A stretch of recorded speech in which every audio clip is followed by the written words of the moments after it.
idazlea zara, azken urteetan liburuak idazten dituzulako, baina gidoilaria ere bazara. Bai. Gidoilari lana egin duzula. Izan, bai. Egin duzu. Bai. Ordan gidoilaria zarenez, elkarrizketa hau nola hasiko zenuke, ze galdera egingo zenioke Jasone Osorori? Ez dakit, zuzera kasetari xani gaur etorren ez gomidatu moduan. Hau enbajada bada, Claudio. Bai. Ez dakit, zer galdetuko nioke nire buruari. Bai, lehenengo galdera, zein izango litzateke? Nik bat egin dizu ze modu zauden. Bai. Ez dakit, lehenengo galdera, igual nire, eskekiko banu orain liburu bat argitaratu berri, izango nesu, he venido a hablar de mi libro. Baina nola nire azken liburua, ja oindala urte bete, azkena izan da proiektu bat, umentzat tipuin bat, gabonetan etara nabana. Baina, hola, helduentzat azkena oindala urte eta piku, osake. Zuk nahiago zenuke zure liburu, azken liburuari buruz galdera bat egitea. Bueno, bide bat, despromozioa egiteko. Enez bertxolaria eta hola batean ez jatazola gauzak, ni berre denbora, pausa, isiltasuna pentsatzeko. Gidoilariak eta idazleak bertxolariekin alderatuta hori daukagu, ez guk behar dugula denbora, gauzak pixka pentsatzeko eta bote prontoan baino pixkator beste modu batera funtzionatzen da, beste ritmo bat. Beste ritmo bat? Beste ritmo bat. Bakardadean? Bai, gidoi gintza igual ez hainbeste. Alde... literatura bai, nik bentsat bai. Ni literatura bakarrik eta isilik. Gidoigintza, nahiz da parte bat egon bakardadean, gero, ez dakit, beste lankideekin partekatzen duzu, ezta? Eta gero gidoigintza gainera, gero jende asko dabor, ze gero dau edo aurkezlea, edo aktorea, eta makillajea, eta jantzitegia, eta atretzoa, eta hori guztia. Orduan emaitza, gidoigintzan da, zuk sortzen duzu zerbait, baina emaitza, askotan beste gauza bada, ezta? Hobea izan daitekena, edo ez. Edo karragoa. Eta engamio literaturan, zuk induzuna, hortxe, hor dao liburuan. Gogoratzen duzu noiz ezagutu genuen elkar? Hombre, eguna ez dakit, baina, zorgin laratzen, klaro, bai. Ondala, 25 urte, Claudio. 25, 26. Pasadira. Ikuso laro 29 edo izan zalaura. Osa, 25, 26. Gidoilari lanak egiten... Bai. Esan behar dugu, beti askotan esaten dugulako, ondo pasatzen genuen. Bai, nik oso oroitzapen hona dauzkat. Zer gogoratzen duzu? Karaietakoak.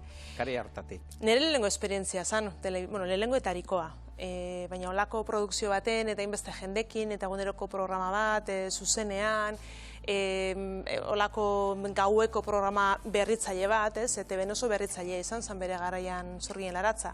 Aposto handi bat izan zen, eta kritikak ere eukizitxun, ez da?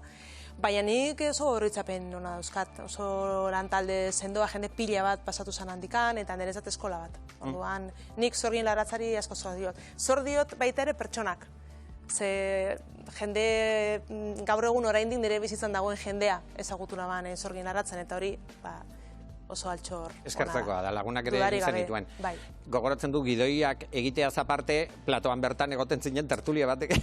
Bai, hori ere tokatzen zan. Sexuari buruzko tertulia. Bai. Danetik itxen genuen, eta desfileak ere itxen genuen. Desfileak ere, bai. Eta danetik tokatzen zana. Julian Jantzikin. Julian Jantzi, ETB-en hasi izan Zorgien Laratzan, sexu tertuliako kale inkestak egiten. Zuk kudeatzen zenuen atalean gainera. Bai. Ara? Bai. Beitxu, hori jende askok ez dakite jakingo duen hemen irudiak ikusten ditugu bitartean. Bai. Gustatzen zait Jasone zeren, zuk entretenimendua beti aldarrikatu duzu. Bai. Niretzat entretenimendua eta... Da beharra, egon da... Esango dizut, entretenimendua eta frivolitatea, Claudio. Nik usten dut Euskal Herrian behar bada frivolitateari diogula beldurra. Ez, pentsatzen dugulako...